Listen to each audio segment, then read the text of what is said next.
Vipi watu wangu, karibuni sana kwenye Trending Kenya, ambapo leo tutakuwa tunazungumzia kuhusiana na Mkenya ambaye anajulikana kama Nduta, ambaye aliweza kupatikana na madawa ya kulevya kule Vietnam na hatimaye akaweza kuhukumiwa kuweza kunyongwa ama alihukumiwa kifo. Swali kubwa ni je, Nduta yuko hai ama tayari alishanyongwa? Kwa sababu kuna mambo ukijaribu kuangalia, kuna tetesi, kuna fununu.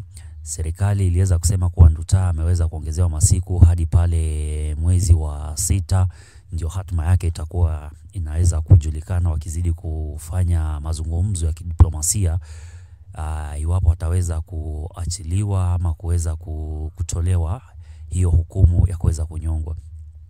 Kwa upande mwingine kuna mambo ambayo mimi nilikuwa nataka tuweze kuchambua, tuweze kuangalia, manake vile vile baada tu ya serikali kuweza kuwasiliana pale na Vietnam ama na serikali ya Vietnam, Nduta alikuwa anyongwe mwendo wa saa 2:30, ambapo dakika 30 baadaye, hiyo ilikuwa ni mwendo wa saa 3, serikali ya Vietnam iliweza kutuma barua ama kutumia nchi ya serikali ya Kenya kuweza kuwatumia barua na kuwaelezea kuhusiana na msimamo wao, ambapo nataka tuweze kuchambua hii barua ama tuweze kuangalia barua. Hebu mwenyewe jisomee, jiangalilie hii barua.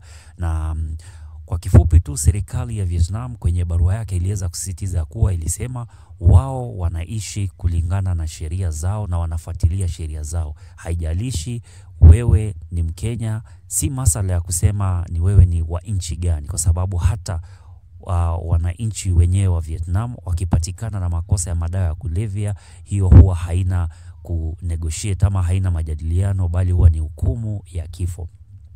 Na wakisema serikali ya Vietnam inazingatia sana sheria hiyo ya wale ambao wanapatikana na madawa ya kulevya. Kwa hivyo haijalishi wewe ni nani, unatoka nchi gani. Na vile vile ukiweza kuangalia historia, Vietnam ama serikali ya Vietnam imeweza kunyonga watu kadhaa ambao wameweza kupatikana na madawa ya kulevya wakiwa hadi raia wa Marekani ambao waliweza kupatikana kule, waliweza kunyongwa. Vile vile raia wao wenyewe kwa wenyewe, hadi wale drug lords wakubwa waliweza kunyongwa.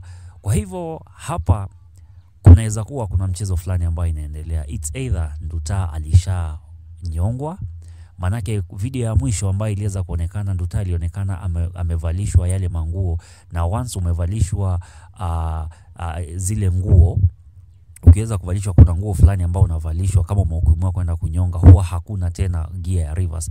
Wewe ukivalishwa zile nguo ni hivyo, mambo yako kwisha.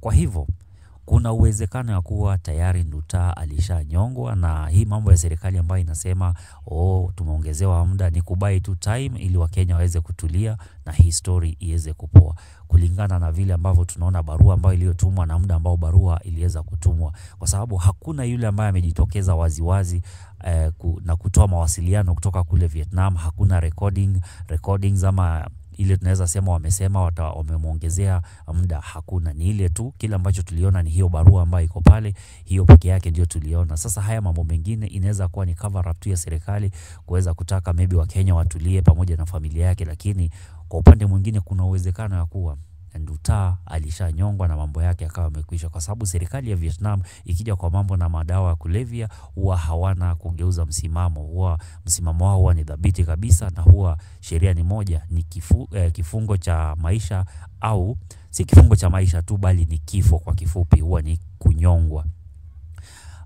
Hadi kufikia hapo, kama hujasubscribe kwenye channel hii, tafadhali hakikisha umeweza kusubscribe, halafu uweze kwa turn on your notification bell, ndio ninapotoa video nyingine ama habari zingine kama hizi unakuwa miongoni mwa wale wa kwanza kuweza kuzipata. Usisahau kuweza kutoa mtazamo wako hapo kwenye comment section. Hebu nieleze wewe unahisi vipi? Wewe unaona vipi? Nduta yuko hai ama alishanyongwa? Kwa mtazamo wangu mimi naona kidogo ni kama labda alishanyongwa, ni serikali na buy to time. Kwa hivyo hebu toa maoni yako pale kwenye comment section tuweze kujadiliana. Hadi wakati mwingine tena, kumbuka hii ni Trending Kenya Now, tuweze kutana tena.